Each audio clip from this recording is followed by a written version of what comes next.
Quizás sea una locura lo que voy a decir, pero la literatura de hoy en día nos hace sentir que el fin del mundo está cada vez más cerca, como si no fuera suficiente con ver las noticias.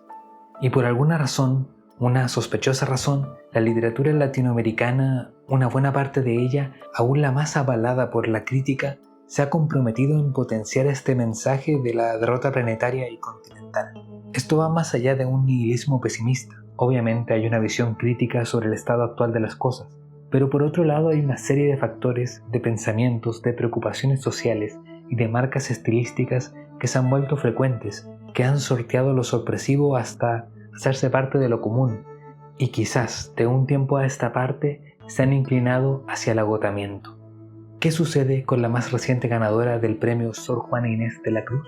¿Fernanda Trías ha seguido los lineamientos que expuse o ha tomado repentinamente otros rumbos? Hablemos un poco de esta novela reciente, El Monte de las Furias. Seguimos después de la intro.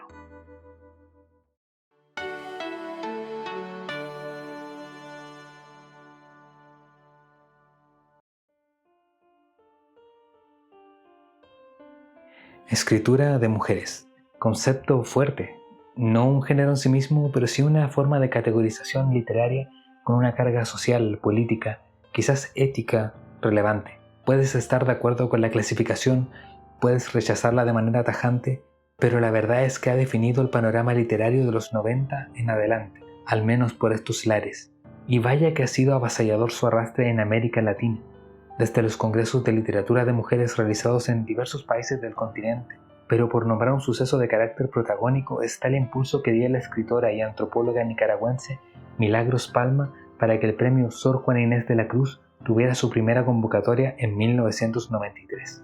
Bajo la premisa difícilmente cuestionable de que, ante un panorama literario dominado históricamente por hombres, se debían levantar instancias para propiciar la visibilidad de una literatura de mujeres mirada con desdén por décadas, siglos en realidad.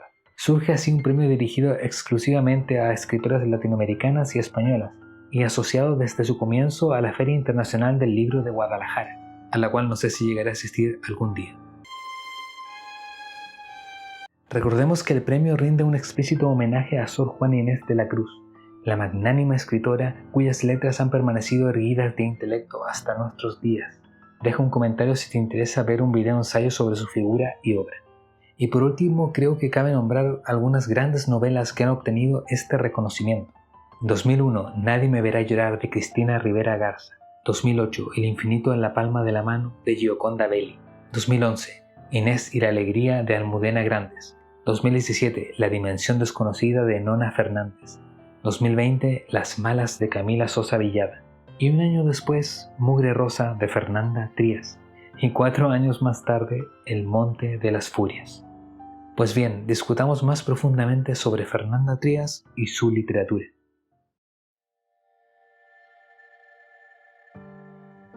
Una mujer vive sola, alejada del pueblo, arriba, muy lejos, pero muy cerca de la montaña.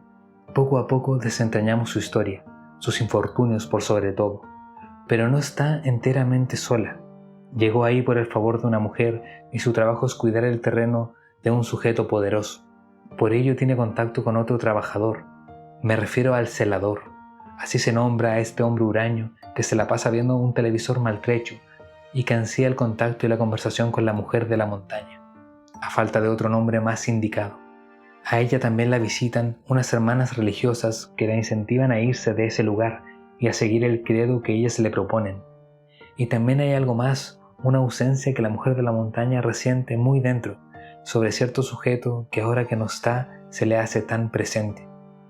Dudo que haya otra forma más idónea de llamar a la protagonista, la mujer de la montaña, que ha vivido una calamitosa marginalidad, que ha perdido, sea a propósito o no, figuras maternales. Lo poco que parece quedarle es la montaña, descomunal, sempiterna y mítica. Esa compañía le brindará el lazo más tangible, el que le hace más sentido, en medio de un mundo corrompido y aciago, donde la confianza y las buenas noticias parecen ser palabras olvidadas. Por ello su humanidad entra en una disyuntiva cuando se encuentra algo inesperado en las afueras de su hogar. Pausamos esta síntesis de la novela para no entrar en spoilers, ya que, como lo hice con la anterior reseña, la de El contrabando ejemplar de Pablo Mauret, Ahora debería estar siendo sugerida en tu pantalla y te recomiendo que le des una oportunidad. Preferiré no ahondar en el misterio central que la autora ha propuesto.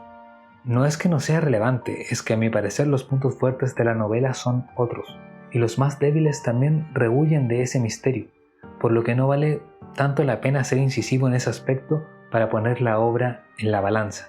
Y hablando de balanza, creo que es mucho más interesante plantear la comparación con otra obra de la autora, Mugre Rosa, puesto que esta fue la anterior ganadora del premio Sor Juana, como ya mencioné. Sí, estamos ante la 2 veces ganadora de un premio internacional, mientras otras personas no ganan premios ni en una rifa. Me incluyo. Y hay que zanjar una cuestión de llano. En su argumento y forma son novelas profundamente distintas. Mugre Rosa fue una novela que acertó en su anticipación. Trías escribió una novela distópica centrada en una pandemia antes de que meciera al mundo el COVID-19. Es de esas coincidencias que cuesta creer, pero a las que es difícil oponerse cuando las fechas constituyen la evidencia. Mugre Rosa fue publicada al mismo 2020 en que el mundo debió cerrar sus puertas por una temporada, y por supuesto la autora la planificó y escribió con antelación. Y me doy un breve minuto para hacerte saber que Fernanda Trías es una escritora uruguaya nacida en 1976. Ella posee una larga trayectoria como novelista y su obra suele ser aunada bajo los términos vulnerabilidad o extrañamiento. Nada de raro tomando en cuenta que en su formación literaria estuvo influida por el curiosísimo Mario Levrero, que tiene una que otra lectura ideal si queremos quebrarnos la cabeza. Y por último me gustaría añadir que Mugre Rosa fue la obra que le trajo el gran reconocimiento, ya que aparte del premio Sor Juana fue ganadora del Premio Nacional de Uruguay y el Premio Bartolomé Hidalgo. Así que por obvias razones Mugre Rosa es la novela ineludible para marcar distancias con el resto de su trabajo literario. Y si bien se podría pensar que lo pandémico será lo esencial de la discusión, hay otros puntos de interés que no se pueden eludir. Su localización en un contexto latinoamericano, porque el centro de todo no es el primer mundo. La crisis que ocurre entre la protagonista y un niño insaciable al que tiene que cuidar, en la propuesta de una industria alimentaria que sigue funcionando con una producción igual o tal vez más atroz que la plaga que se extiende en la ciudad. Y a pesar de toda diferencia, lo que voy a exponer entrelaza Mugre Rosa y El Monte de las Furias. Sus protagonistas dominadas por la incomprensión y la consecuente sensación de soledad. La complicada relación que tienen estas protagonistas con sus respectivas madres. El establecimiento de un escenario cuasi apocalíptico, aunque sea más difuso en la última novela de Trías. Y además una cuestión de forma. Él ceda el paso para que surja otra voz narrativa, otra singular aparte de la que constituye el relato principal, una que se intercala entre apartados largos, y que en ambas obras ha sido tildada de más cuidada y poética, y que yo añadiría enigmática, y que no es casual, es transparente a través de algunas pistas en la novela que discutiremos en esta oportunidad. Los escritores primerizos suelen caer en las trampas que ellos mismos se ponen. Se ciegan con una idea que les parece genial, pero para lograrla serían capaces de sacrificar el estilo de los personajes o la verosimilitud. Fernanda Trías, con su abultada experiencia, tiene un seguro dominio de lo que hace, y a mi parecer su propósito ha sido el de trabajar con lo enigmático. Posiblemente esta es la directriz de la novela. Ella sabe que puede hacerlo de 1000 maneras. Por ejemplo, en una novela negra el misterio típico sería el del reconocimiento del asesino. Pero sucede que tantas novelas recientes son, a propósito, asfixiantemente inclasificables. Tanto es así que en algunos no se puede determinar ni el tono de lo narrado al terminar el libro, o sea, de reír o llorar ni hablar. Pero la cuestión es que esto, la indeterminación de las clasificaciones, le sirve excesivamente a Trías. Es más, analicemos la siguiente cita perteneciente al inicio de la novela. No puedo extenderme mucho. Hoy volvieron las mariposas negras, atraídas por la luz, se estrellan una y otra vez contra mi ventana. Yo, que nunca había conocido la idea del tiempo como algo escaso, que nunca creí en el tiempo como una sustancia capaz de agotarse, estoy aquí, ironía de la vida, apurándome a llenar esta última hoja antes de que el sol despunte sobre el bosque de niebla. Los ladridos de la jauría, ¿quién iba a decirlo?, ahora me tranquilizan. Confirman que no me he quedado ciega y que la oscuridad que empuja al otro lado de la ventana es el color de la noche. En unos minutos, cuando los pájaros estallen en burbujas, sabré que se hace tarde. Tengo que dejar mi casa. Creo que el fragmento expuesto revela este dominio de Trías al que me refiero, el símbolo de las mariposas negras, la razón del apuro de la narradora, la relación entre ella y la jauría, el motivo por el que debe dejar su casa. ¿Se dan cuenta? En menos de una página he insertado al menos 4 dudas en el lector, y todo a partir de la vieja técnica del in extrema res, es decir, de partir por el desenlace, esa trampa honesta que aún sorprende de vez en cuando. Y por otra parte está esa voz narrativa que da mucho espacio a lo metafórico, que es comprensible en lo literal, pero que de vez en cuando recurra súbitamente a prosopopeyas y a sugerentes metáforas abiertas, pues ciertos hechos se sitúan en una franja que separa lo real y lo fantástico. Visto de tal manera, la obra se vuelve más críptica que su predecesora. Añadamos que sus capítulos son llamados cuadernos y por lo tanto replica el estilo discursivo de un diario de vida, sitio donde lo más íntimo puede ser confesado línea a línea, ya sea el pasado traumático, las emociones fugaces y beligerantes, o sencillamente los eventos difíciles de creer que hayan podido suceder. Y la protagonista parece narrar más para sí misma que para algún otro, por lo cual su relato de vida nos lo suelta a tirabuzones, y ese relato es lo que me ha parecido más sobresaliente, dado que no escatima en abordar la marginalidad y el vínculo desarmado entre abuela, madre, hija, que constituye los entretelones de ese presente de la mujer alejada de la mayor parte de la civilización. Todo es situado en un pueblo y hospital inventados, con nombres patentes y peyorativos, en los que se establece una crítica social un tanto ambigua, y que se diluye en contraste con la figura de la protagonista. La individualidad toma las luces y lo que nos queda de la generalidad del llamado pueblo pobre es más bien opaco, una suerte de sátira desdibujada y poco más. Pero hay otro misterio mucho más manifiesto, ese que acompaña los diarios a modo de narración paralela. Escucha esto que viene a continuación. La montaña decidió convertirse en aldea, construyó casas y se creyó pájaro, construyó túneles y se creyó oruga. El túnel dejó una cicatriz del tamaño de un árbol, un agujero imposible de cerrar. Está ahí como diciendo, no todo lo que se vacía puede llenarse. La montaña quería sentirse hermosa. Tuvo envidia de los picos más altos, que atraían las miradas, de las nieves eternas a las que cantaban los poetas, de los volcanes en erupción furiosos y urgentes. Organizó una fiesta y se vistió de flores y colibríes, pero la montaña quería otra cosa. Era tan esquivo su deseo, ansiaba la referencia de las estrellas. Pero al mirar el firmamento, los astros le devolvieron sus ojos de luz muerta. Me pareció complejo seleccionar un fragmento que funcionara como narración por sí mismo, puesto que cada capítulo de la historia de la montaña funciona como un cuento de varias páginas, o una breve novela fragmentada que tiene aquello propio de la narración de los mitos, lo cual puede ser evidente cuando estás acostumbrado o has tenido esa experiencia de leer literatura latinoamericana iniciática, los primeros pasos que la historia ha dejado por estos territorios, pero que Trías, honestamente, devela a partir de un epígrafe de una obra trascendental, el Popol Vuh. Y cuando hablamos del Popol Vuh, de inmediato nos pueden venir los conceptos de tradición, cosmovisión u origen del mundo, ello bajo el prisma del pueblo quiche. En su novela, Trías replica un estilo semejante, aunque probablemente tenga otros referentes importantes en cuanto a escritura mítica. En estas secciones de El Monte de las Furias encontramos rasgos imprescindibles por su reiteración, personificación de entes no humanos, el diálogo entre elementos de la naturaleza, o la trascendencia que alcanzan para los entes protagonistas ciertos sentimientos y anhelos como el amor o la belleza. De este modo, la protagonista de estos relatos, la montaña, es un personaje que resuena en la protagonista del resto de la obra, un ente que llega a poseer una voz propia. Esta es la manera que Trías ha encontrado para afiatar el vínculo entre ambas, una comunicación entre mujer y relieve terrestre que se fortalece mientras la humana va perdiendo su comunicación con el resto de las personas. Y a mi parecer, en esta suerte de tributo a una tradición literaria fundamental, Fernanda Trías acierta. Es una innovación, sí, una innovación parcial, que se construye a través de la intertextualidad. Lo que ya expliqué es una clave novelesca que la autora reconoce en las pocas entrevistas que he podido encontrar en las que ella entrega su punto de vista acerca de su premiada creación. Nótese la siguiente afirmación de Trías. Hay dos protagonistas aquí, una mujer y una montaña. Ambas narran, ambas sienten, viven, observan y también les pasan cosas.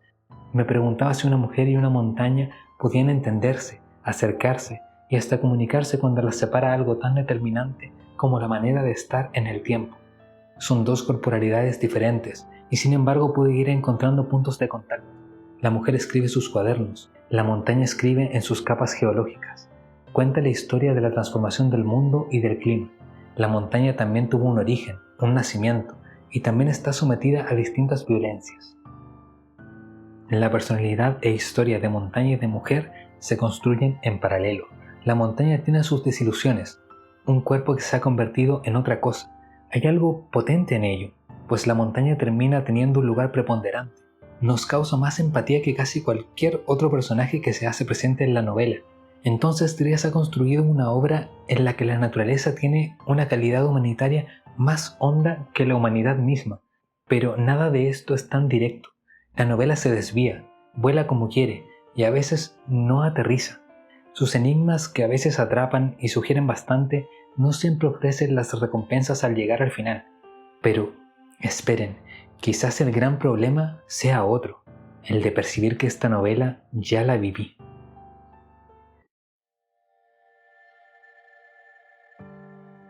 Como he planteado, hay un problema que excede la escritura de Fernanda Trías, que la saca del espejo con que se mira a sí misma, y es la necesidad de ponerla en contexto, pero no con sus intertextualidades que se trazan hacia un pasado absolutamente remoto, sino con todo lo que la arrastra a la actualidad de la literatura, a estos últimos 15 o 10 años. No, yo creo que un poco más. Esto es algo de lo que he hablado someramente en el video que hice el año pasado sobre cuentos moralmente cuestionables. Buen video, denle una oportunidad. Estos cuentos pertenecían coincidentemente a la actualidad latinoamericana y todos venían de la pluma o las teclas de escritoras. No es casualidad. Si no es un movimiento como tal, al menos es una tendencia que ya tiene algunos estudios interesantes que convendría retomar en un video ensayo futuro, quizás. Pero no me doy más vueltas y lo resumo. De la mano de escritoras ha surgido una vertiente de la literatura del terror, de la tensión, de la incomodidad, de la violencia desmesurada, parte de la cual ha sido aumentada como gótico andino o neogótico latinoamericano. Este segundo término me parece muchísimo mejor porque expande la categoría hacia un territorio latinoamericano más amplio, en que podrían incluirse subcategorías propias de ciertas zonas específicas. Por ejemplo, la urbe, la selva, el territorio de Misiones en particular.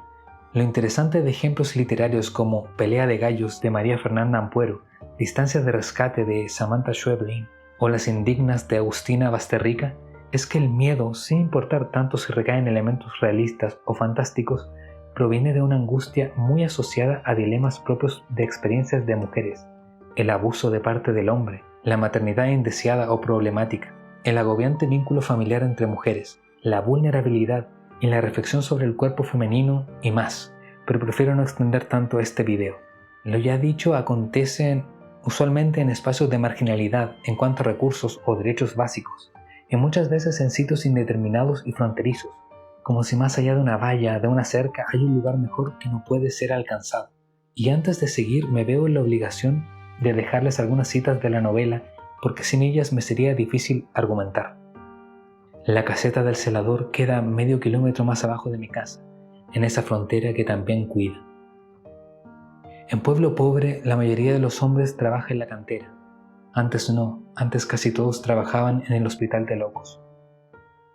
Mi abuela se pasaba horas en el sótano del hospital, donde quedaba la lavandería, restregaba la ropa de cubos enormes hechos de cemento y el agua sucia salía por unas canaletas que daban a la montaña. Mi madre no tenía trabajo, era desgraciada y lloraba mucho. Se iba enroscando sobre sí misma. Extrañaba la ciudad y la calma que le producía el plástico. Algunos o algunas podrán haber anticipado a lo que quiero llegar. Sucede que El Monte de las Furias tiene bastantes coincidencias con ese modo de hacer literatura. Esto no es necesariamente malo. Que una novela sea original no siempre significa que sea buena, solo que puede rescatarse por ser pionera. Pero para mí, que por varios motivos he debido leer bastantes novelas de la literatura latinoamericana reciente, la nueva novela de Trías me pareció un constante déjà vu.